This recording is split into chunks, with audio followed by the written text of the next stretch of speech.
morning students, welcome all of you to my channel Physics by Mr. V.L. Maurya. In the previous lecture you have studied about the wave nature and Huygens principle, and I hope that you have solved all numerical questions of that lesson.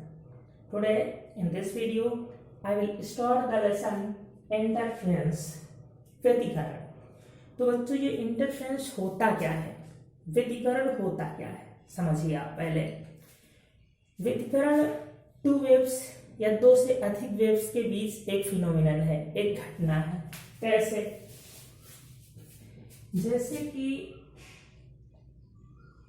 ये एक wave मैंने बना दी, ये एक wave हो गई। दूसरी wave जिसकी फ्रीक्वेंसी सेम होनी चाहिए, फ्रीक्वेंसी जितनी इसकी है उतनी ही होनी चाहिए और एम्पलीट्यूड डिफरेंट होना चाहिए। यदि एक ही दिशा में चले, जैसे वेव ने और बना दी ये वेव, देखिए फ्रीक्वेंसी सेम है, देखिए ये सेम जगह पर कट रही है, तो इसका मतलब इसकी फ्रीक्वेंसी क्या है, सेम है। एम्पलीट्यूड भिन्न भिन्न है, अलग अलग है। जैसे ये पहली वेव है जिसका एम्पलीट्यूड आप 5 मान लीजिए। एम्पलीट्यूड जानते हैं आयाम, आयाम जो होता है ये जो हमारी शून्य रेखा है इससे जो हाईएस्ट ये जो है पॉइंट होता है, इसको मिलाने पर हमें एम्पलीट्यूड प्राप्त होता है, आयाम प्राप्त होता है। तो इसका मान लीजिए 5 है, और जो सेकेंड वेव है ये, इसका मान लीजिए आप 2 है। यहां पर भी इसका क्या हो जाएगा, -2 हो जाएगा, और ये जो होगा ये -5 हो जाएगा। तो एम्पलीट्यूड जो है भिन्न भिन्न होना चाहिए, आयाम भिन्न भिन्न होना चाहिए, और फ्रीक्वेंसी उनकी सेम होनी चाहिए।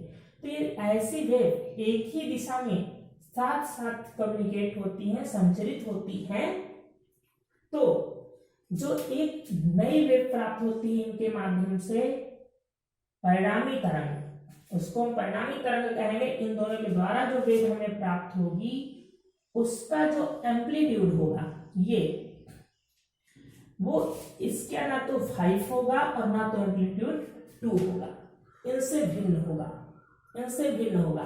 कहने का मतलब है यहाँ पर अगर 5 और 2 है तो ये दोनों प्लस है, तो इसका एम्पलीट्यूड यहाँ पर हो जाएगा 5 + 2 अर्थात 7 हो जाएगा।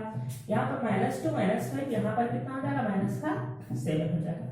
तो हमने साइन लेकर के ऐड किया है, अर्थात होता क्या है, जब दो समान आवृत्ति की किंतु भिन्न भिन्न आयाम की दो तरंगे एक ही दिशा में चलती हैं, एक ही डायरेक्शन में चलती हैं, तो उनका जब हम अध्यारोपण करते हैं, जो परिणामी हमें तरंग प्राप्त होती है, उसका जो एम्पलीट्यूड होता है वो इन दोनों के एम्पलीट्यूड से भिन्न हो जाता है।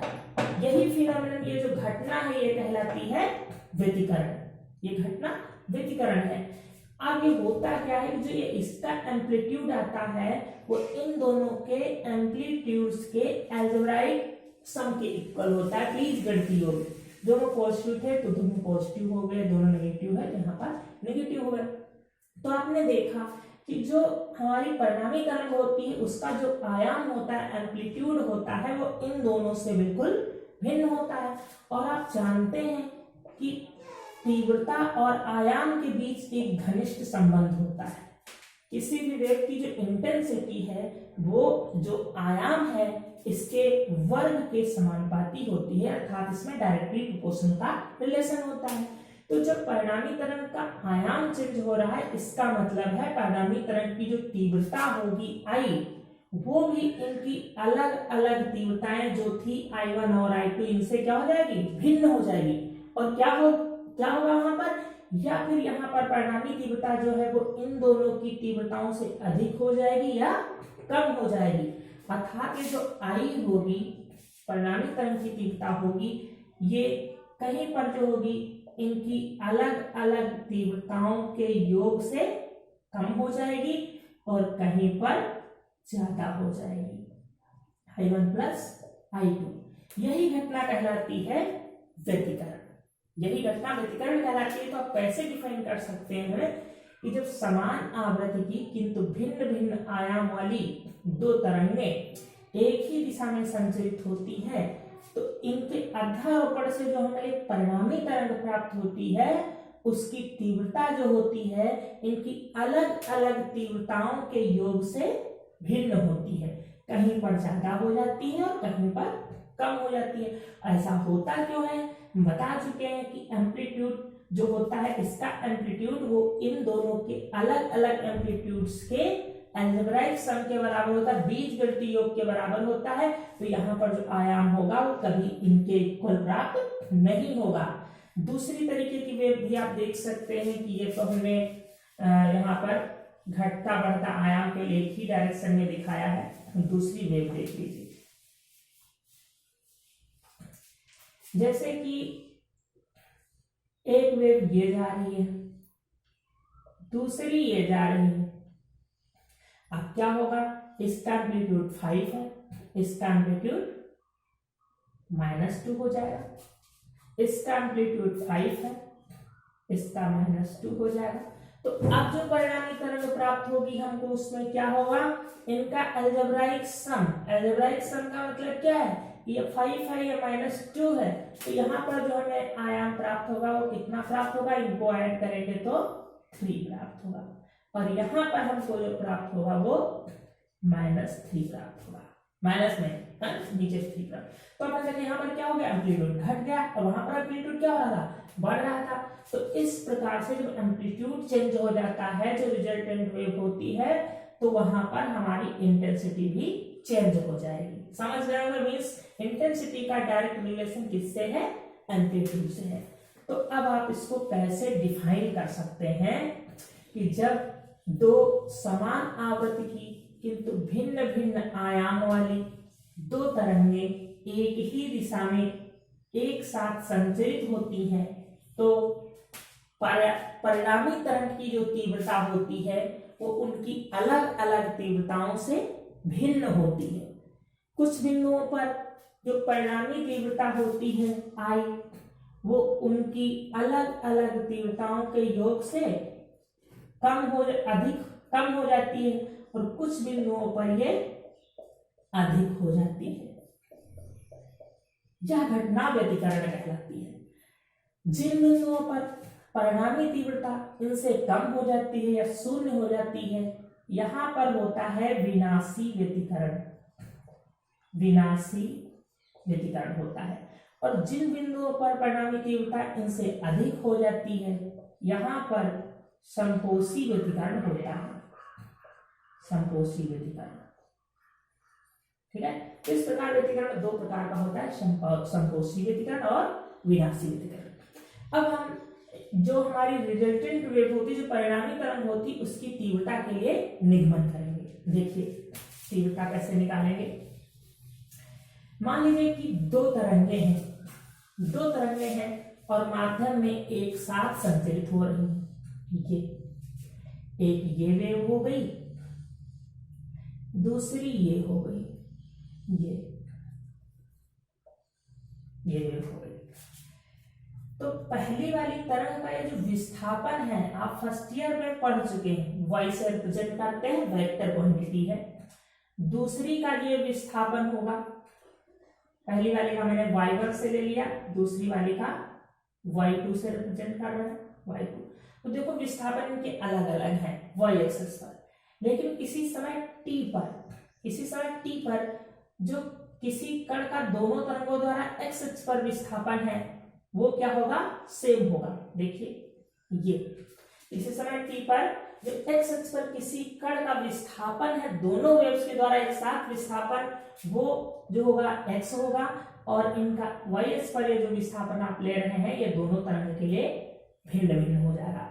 तो हमने दो वेव्स ऐसे ही मान ली जिनका देखो एम्पलीट्यूड भिन्न भिन्न है, a1 a2 है, फ्रीक्वेंसी सेम है, और इन तरंगों का y अक्ष पे विस्थापन y1 और y2 है, तथा किसी समय t पर x अक्ष पर विस्थापन दोनों के द्वारा किसी कण का क्या होगा, सेम होगा। माध्यम का कोई कण है, t समय पर x अक्ष पर उसका विस्थापन क्या है, सेम है। तो इन वेव्स को हम किस प्रकार से लिख सकते हैं, आप फर्स्ट ईयर में एक इक्वेशन पढ़े हैं, वेव इक्वेशन, उसी से हम लिखेंगे y1 = a1 sin omega t minus k x. दूसरी वेव का जो है इस पर विस्थापन है वो y2 है, एम्पलीट्यूड डिफरेंट है दोनों का, sign omega t minus k x plus five.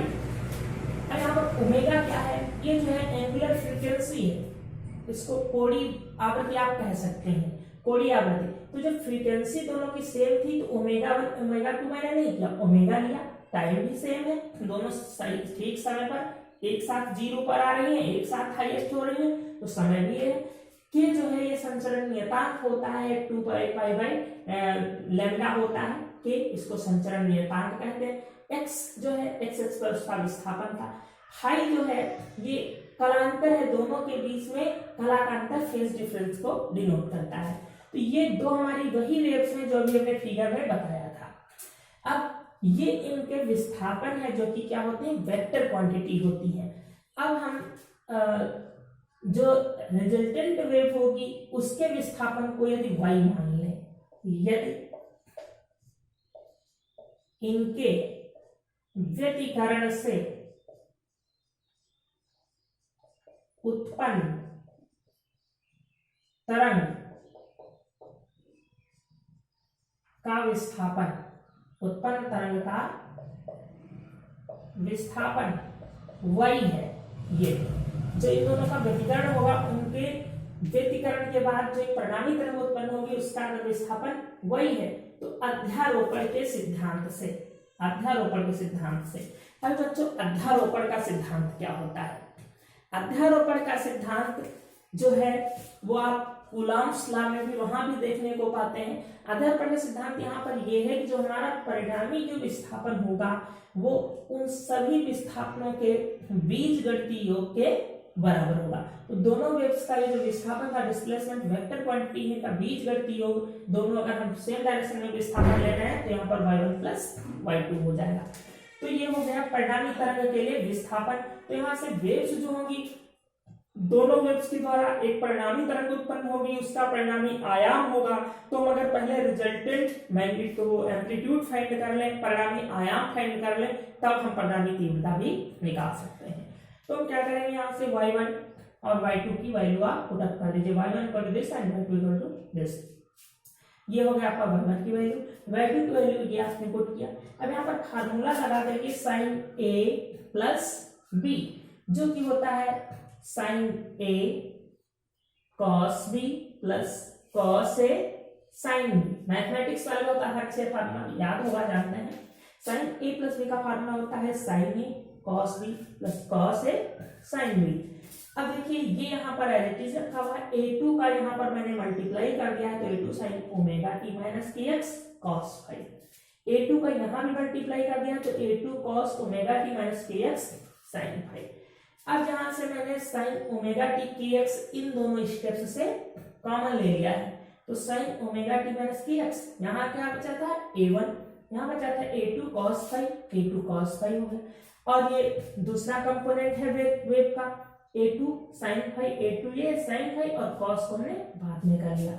आपने जो फर्स्ट ईयर में इक्वेशन पढ़ा, ऐसी इक्वेशन भी पढ़ा था y equal to a sine omega t, आपने इस प्रकार से भी इक्वेशन पढ़ा था a cos ओमेगा टी। ऐसी भी इक्वेशन cos में भी हो सकती है और साइन में भी हो सकती है। तो देखिए यहाँ से आपको जो रिजल्टेंट वेव है उसका डिस्प्लेसमेंट विस्थापन क्या हो गया, वहां पर जो हमें परिणामी तरंग की इक्वेशन प्राप्त होगी वो होगी a1 plus a2 cos five sine omega t minus k x plus a2 sine five cos omega two minus k x. अब ये जो परिणामी तरंग है अगर इसका आयाम r मान लें और कलांतर थीटा, तो यहाँ पर देखिए दो आयाम है और किसी भी एक वेव में दो आयाम नहीं हो सकते, तो इसके लिए हम परिणामी तरंग का आयाम r माने हैं। इसका जो साइन कंपोनेंट होगा वो इसके इक्वल कर दीजिए a2 cos फाइव और जो cos वाला कंपोनेंट होगा वो a1 cos a2 cos five के इक्वल कर दीजिए, इक्वेशन 1 एंड इक्वेशन 2। अब आप समीकरण 1 और 2 का वर्ग करके जोड़ दीजिए, जोड़ने पर क्या होगा r स्क्वायर कॉमन हो जाएगा, sign square theta plus cos square theta, इधर हो जाएगा a2 square sine square five और इसका होल हाफ स्क्वायर आप कर दीजिए यहाँ पे, इसका होल हाफ स्क्वायर। अब यहाँ पे इसकी वैल्यू क्या होती है, sine square theta plus cos square equal to 1 हो जाएगी। ये आपका एज इट इज नोट कर लिया। इसमें a प्लस b का होल हाफ स्क्वायर फार्मूला लगा दिया, a square plus b square plus 2ab। अब यहाँ पर आएंगे, देखिए आप आर स्क्वायर a1 स्क्वायर ऐसे नोट कर लिया, a2 स्क्वायर कॉमन ले लिया यहाँ और यहाँ से, तो बचा sine square 5 plus cos square 5 plus 2a1 a2 cos 5। इसकी वैल्यू फिर से 1 होती है, sine square 5 plus cos square 5 equal to 1। तो आपका इक्वेशन ये प्राप्त हुआ, इसको इक्वेशन नंबर 3 मान लिया। स्क्वायर हटा देंगे यहाँ से r से, तो इसका अंडर रूट आ जाए। तो ये आपकी एम्पलीट्यूड के फॉर्म में, आयाम के फॉर्म में जो है इक्वेशन आपकी प्राप्त हुई। अब इसको अगर हम इंटेंसिटी के फॉर्म में प्राप्त करना चाहते हैं, तो आप जानते हैं कि इंटेंसिटी जो होती है वो डायरेक्टली प्रोपोर्शनल होती है एम्पलीट्यूड के वर्ग के। तो यहाँ पर I जो है तीव्रता किसकी है, परिणामी तरंग की तीव्रता। तो परिणामी आयाम लेंगे, पहली तरंग की तीव्रता तो पहला आयाम, दूसरी तरंग की तीव्रता तो दूसरा आयाम। इसकी क्या हो जाएगी, डायरेक्टली प्रोपोर्शनल।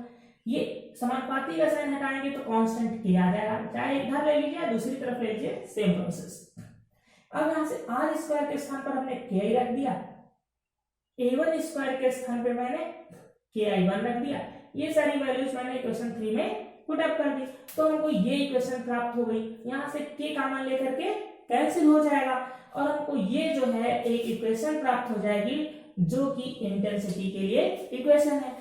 अब देखिए हमने कहा कि ये जो है अभी डेफिनेशन में बताया कि ये जो परिणामी तरंग की तीव्रता होती है इनकी अलग अलग तीव्रताओं के बीजगणितीय योग से भिन्न होती है, कहीं ज्यादा कहीं कम होती है। तो देखिए अगर थीटा इक्वल टू 0, एक theta equal to 0 then cos 0 means 1, तो I मैक्स प्राप्त होगा, I मैक्सिमम प्राप्त होगा, I1 plus I2 2 I1 I2, यहां से ये आपको प्राप्त होगा अंडर रूट 2 I1 I2, ये आपको प्राप्त होगा। तो इनको यहाँ पर देखिए फार्मूला बन रहा है under root I plus I1 plus I2 का होल हाफ स्क्वायर। इसको सॉल्व करेंगे तो यही आ जाएगा, ये I मैक्स आपको प्राप्त होगा। If theta equal to 180 degree, यदि यहाँ पर थीटा कितना रख दिया जाए 180 डिग्री, तो 180 में यहाँ पर माइनस आ जाएगा, cos 180 डिग्री -1 होता है, ये माइनस आ जाएगा, तो आपको ये इक्वेशन प्राप्त हो जाएगा। अब दोनों 4 और 3 को डिवाइड कर दीजिए तो I max upon I minimum बराबर ये इक्वेशन प्राप्त हो जाएगा। इससे आप काफी न्यूमेरिकल क्वेश्चंस हल कर सकते हैं। अगर एम्पलीट्यूड निकालना हो R मैक्स R मिनिमम, तो आप इस इक्वेशन को ले लीजिए और फिर से इसमें रख दीजिए क्या, थीटा इक्वल टू 0, तो थीटा इक्वल टू 0 रखेंगे, cos 0 मींस 1, तो आ जाएगा R मैक्स इक्वल टू ये आ जाएगा। और मिनिमम निकालना है तो यहाँ पर 180 डिग्री रख दीजिए, मिनिमम आ जाएगा। दोनों को डिवाइड कर दिया, एक फार्मूला ये भी आपका डेरिवेट होकर के आ गया। इन फार्मूला के द्वारा आप इस लेसन के काफी न्यूमेरिकल सॉल्व कर सकते हैं और मैं उम्मीद करता हूँ आप लोग न्यूमेरिकल क्वेश्चन इसके शुरू करेंगे। नेक्स्ट वीडियो में आपको बताएंगे यंग का प्रयोग और व्यतिकरण की शर्तें। ओके स्टूडेंट्स, आपके लिए कोई प्रॉब्लम नहीं है, आप चाहें तैयारी करना चाहें तो बहुत अच्छी तैयारी कर सकते हैं। आप एक क्लास की फीलिंग ला सकते हैं कि आप एक क्लास में पढ़ रहे हैं और नॉलेज पढ़ा रहे हैं। Thank you.